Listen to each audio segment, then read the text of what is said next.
Next on Currents News, the votes are being counted in Iowa. We have an exclusive report tonight on how young Catholics might hold the keys to victory.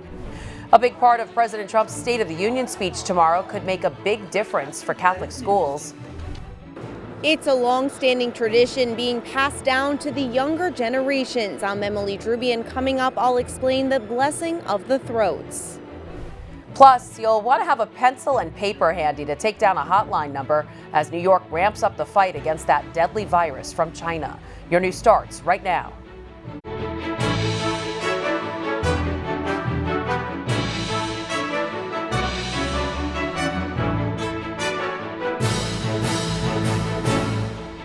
If the turnout is high, we're going to win. Senator Bernie Sanders is not alone in hoping for good news tonight. Good evening, I'm Christine Persichetti. Iowans are caucusing, the first people in the nation to choose who they want to be the Democratic nominee for president. We begin our coverage with Currents News' Michelle Powers and her exclusive report from the Hawkeye State on young Catholics who could tip the final outcome.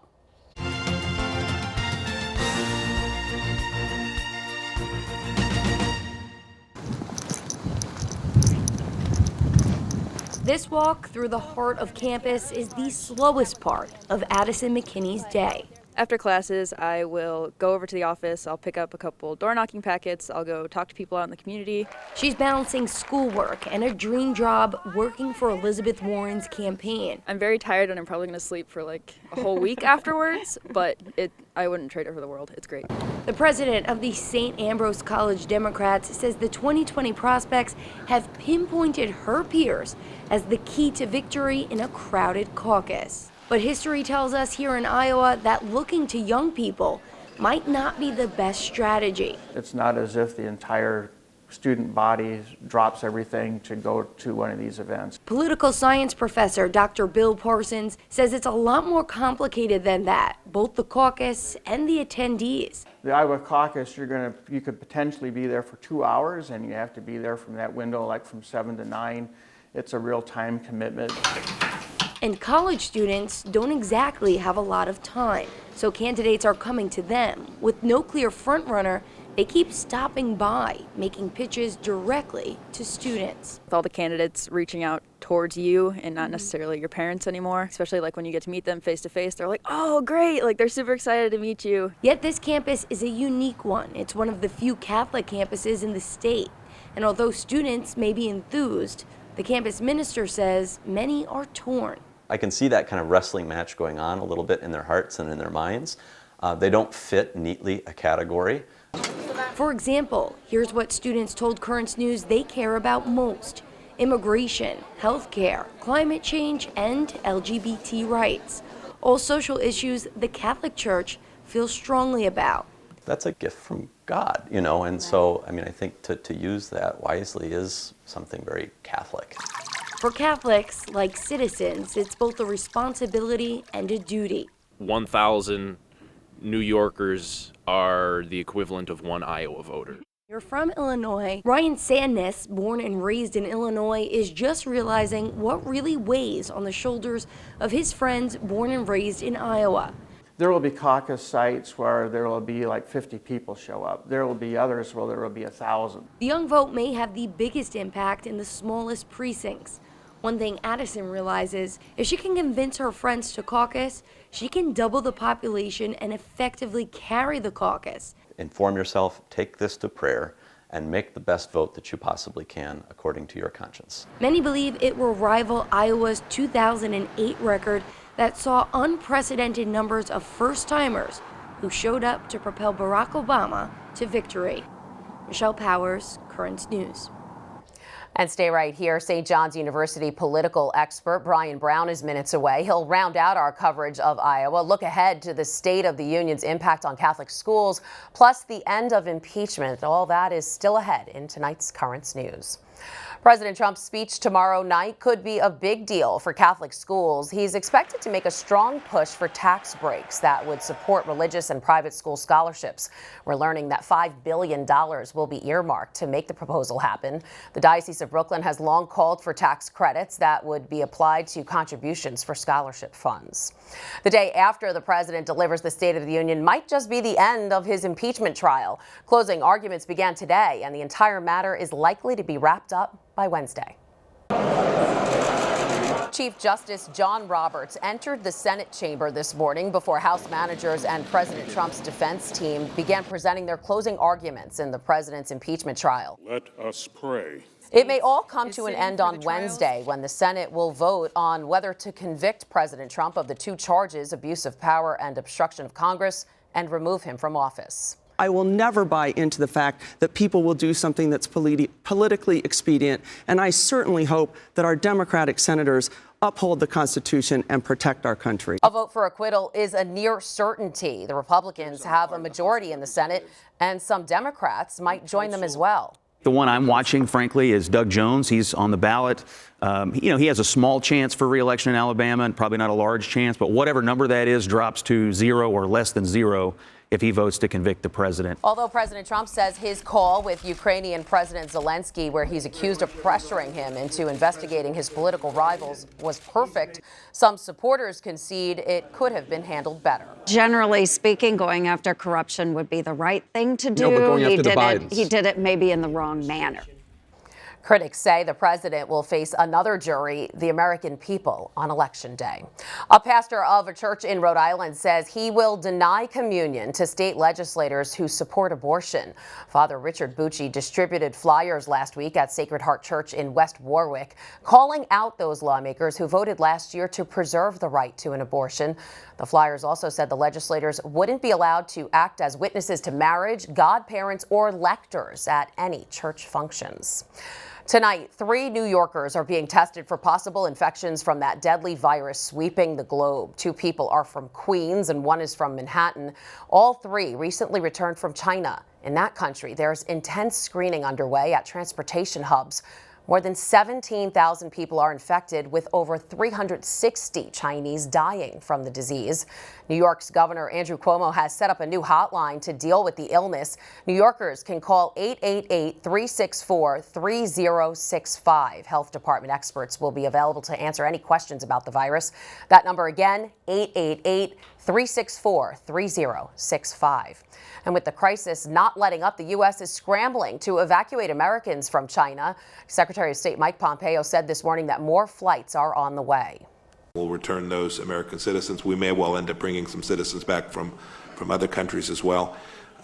We're working through the details on that. We hope also to bring some medical supplies in the context of those aircraft traveling into the region.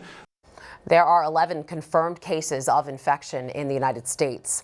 Medical teams in Wuhan, China opened a new hospital today. The city of 11 million residents is at the epicenter of the virus outbreak. The facility was built in just 1 week. Another one is on track to accept patients in a matter of days. And the Vatican is shipping about 700,000 face masks to China. The protective gear is in short supply in many Chinese provinces. And in Beijing, where more than 21 million people live, the streets are almost empty. Many shops are closed.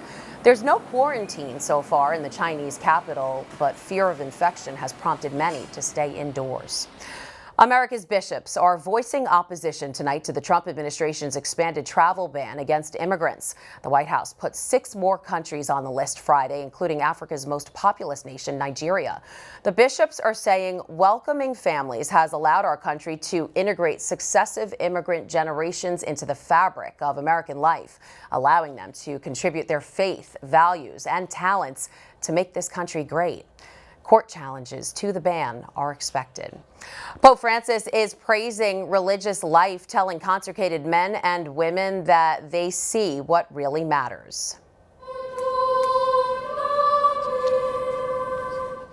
St. Peter's Basilica was completely dark on Sunday for the procession before the Holy Father's Mass on the day of consecrated life.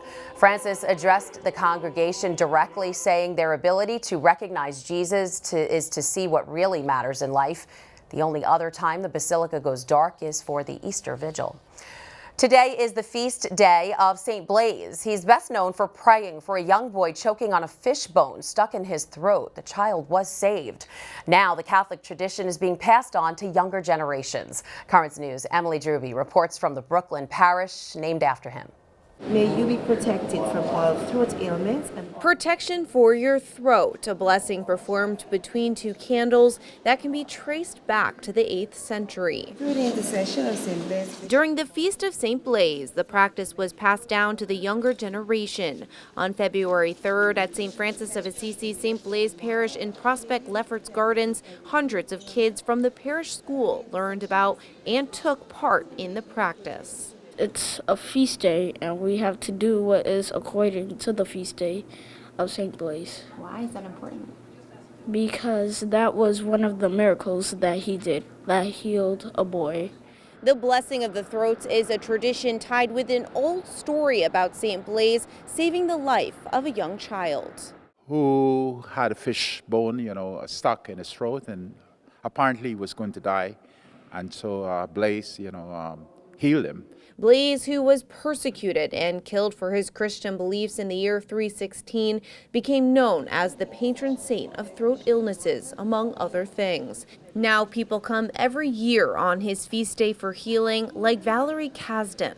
I am having some throat issues, and my sister, who she said you really need to go and get that blessing. It's her first time receiving this blessing. Her whole family struggles with throat problems. My sister, who goes all the time and gets this blessing, she's the only one in the family who has not had it. Many of these younger Catholics are also being introduced to St. Blaise for the first time, an early lesson in their Catholic faith. In Prospect Lefferts Gardens, Emily Drooby, Currents News. A favorite climate activist of the Pope's is now in the running for the Nobel Peace Prize. Word coming this morning that Greta Thunberg has been nominated. When she met the Holy Father last April, he blessed her and urged her to continue the struggle to protect the environment. The teen is being named for working hard to open the eyes of politicians to the climate crisis. There's a lot more news headed your way. The latest on Iowa and what it means for the future. St. John's University's Brian Brown is here. A Catholic teen with amazing talents, the Brooklynite is staging his latest musical masterpiece. And we'll introduce you to a missionary nun. She takes on snakes and disease all in a day's work. Do you have a story idea or want to share a tip? Email us at newstips@desalesmedia.org or call our 24-hour number 718-517-3122. We'll be right back.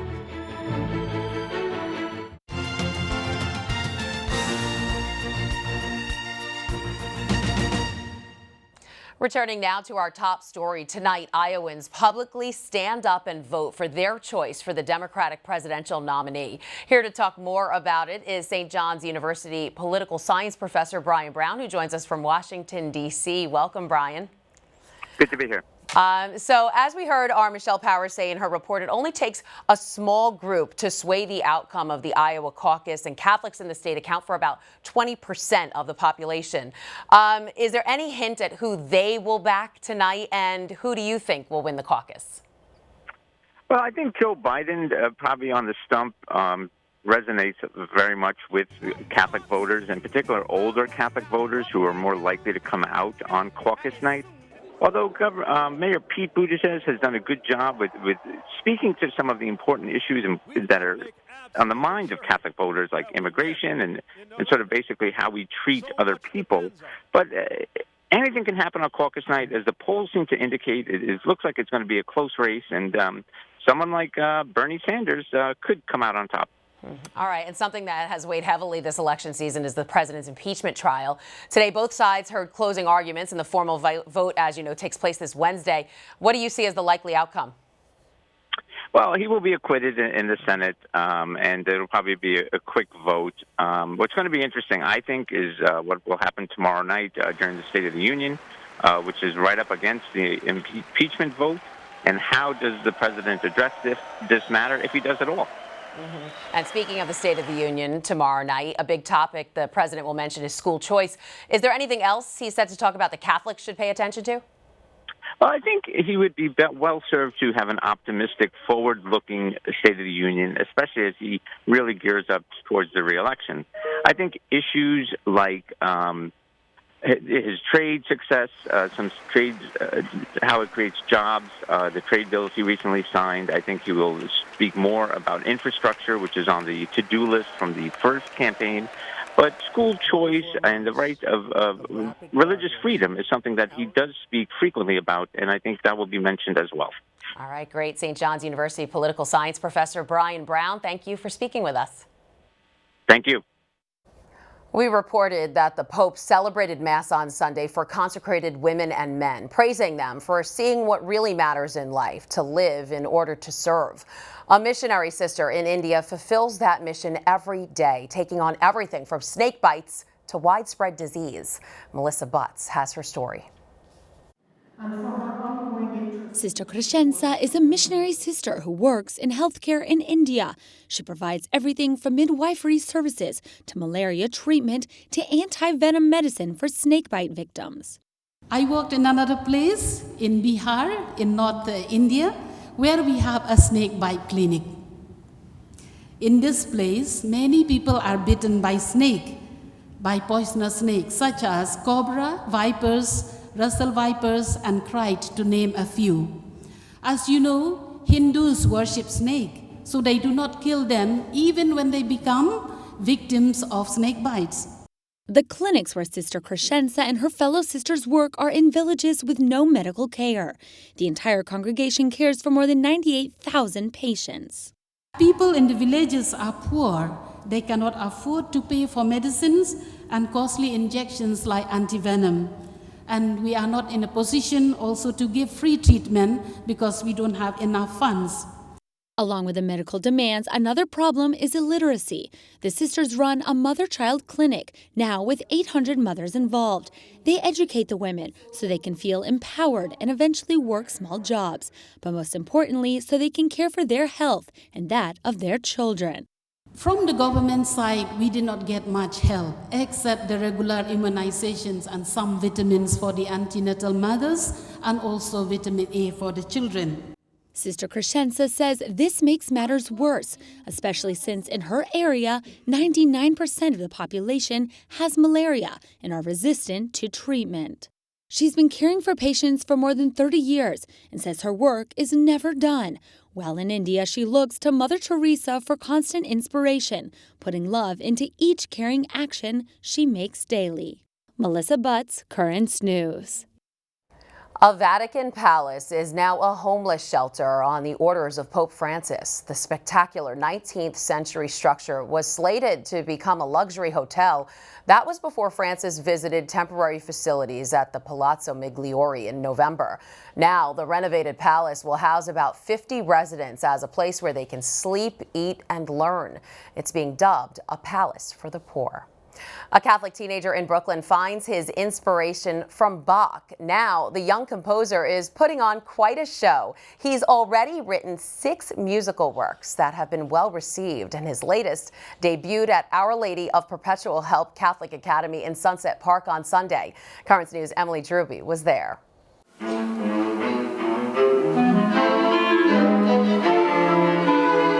A flute, clarinet, violin, and cello, seamlessly blending together to create a beautiful blizzard of sounds. Called Almighty Blizzard, the composition came from the mind of this 14-year-old. Feels great to express myself through music and creating my own style that nobody else has done. Julian RAHEB is a composer, a piano prodigy, and he's just 14 years old. What he's accomplished at this point is beyond what I ever would have thought. It's phenomenal. Julian's composition had its world premiere at this Regina Opera Company performance held at Our Lady of Perpetual Help Catholic Academy in Sunset Park, Brooklyn on Sunday. The Catholic teen has debuted 6 musical compositions with the company, the first being when he was 12. Julian's been with us for a while, and so we watched him grow up. And his music is evolving and it's changing. and it's absolutely beautiful music. The Regina Opera Company has been performing music for 50 seasons. Julian started composing in 4th grade and has trained in the prestigious New York Philharmonic's Very Young Composers program. He's inspired by Bach, but puts his own creative flair on his compositions, which he writes despite not playing many of the instruments involved. I have to learn the techniques of each instrument, so I have to research those. I have to know those. Julian is currently studying at the highly regarded Mann School of Music in Manhattan. He plans on continuing to perform and compose, hoping to one day make it into a career. In Sunset Park, Emily Drooby, Currents News. Still to come on Currents News, the Super Bowl bet between bishops will let you know who won the prize, and acts of kindness that are warming hands as well as hearts in upstate New York. And before we go to break, a programming note about our special series on human trafficking. This Thursday, companies under pressure. They unknowingly are contributing to forced labor, human trafficking, modern slavery, sex trafficking. Warriors of all faiths demanding businesses take action to help stamp out a worldwide crisis. Part 4 of our special series, Human Trafficking Exposed, Thursday on Currents News.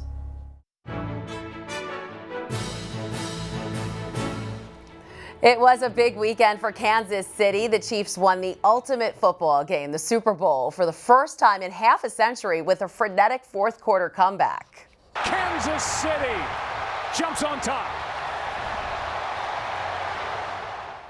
The game also produced another victory from a bet between two bishops. Thanks to a pregame wager, Archbishop Salvatore Cordileone of San Francisco will now have to send Dungeness crabs to Bishop James Johnston of Kansas City. Though some might say Bishop Johnston had an unfair advantage. Earlier last month, he gave a Chiefs jersey to the Holy Father while on his ad limina visit in Rome. And finally tonight, while New York's groundhog, Staten Island Chuck, is predicting an early spring, upstate in Rochester, it's still frigid. But thanks to an anonymous Good Samaritan's acts of kindness, hands and hearts are being warmed. Seth Voorhees has the inspiring story. In downtown Rochester, it's good. Winter is also bringing warmth. There's a lot of people over there that need this stuff. Hanging from trees, which are usually bare this time of year, handmade items. It's a nice gesture. It's a very nice gesture. There for those who need them. There's actually people who have a heart in this city. And if everyone comes together to do the same thing, we can make things better. You start small and then big things can happen. Rochester winters can be brutal, especially for those with no place to go. This situation is a very harsh situation. It is cold. People don't got food. People don't got gloves, no got hats, no got this. But this seemingly random act of kindness surely helps. Just doing God's work. That's all it is. That's all it's about. No one is quite sure who knitted these hats, scarves, and gloves. I think when somebody does something, no notoriety, just to help other people, that's sort of special, especially in the world today. What is known, they're needed. Just do it. Be a ghost. And then next thing you know, karma comes back and it hits you 10 times better. On a cold day, warm heads and warm hands equals warm hearts. It makes me happy seeing this in the city, It makes you feel good. That was Seth Voorhees reporting. No one knows who's responsible for the good deeds. The acts of kindness are helping a lot in Rochester, where more than 800 people are without homes on any given night. And that is Currents News. I'm Christine Persichetti. Thank you for joining us because we are putting your faith in the news. Hope to see you again next time.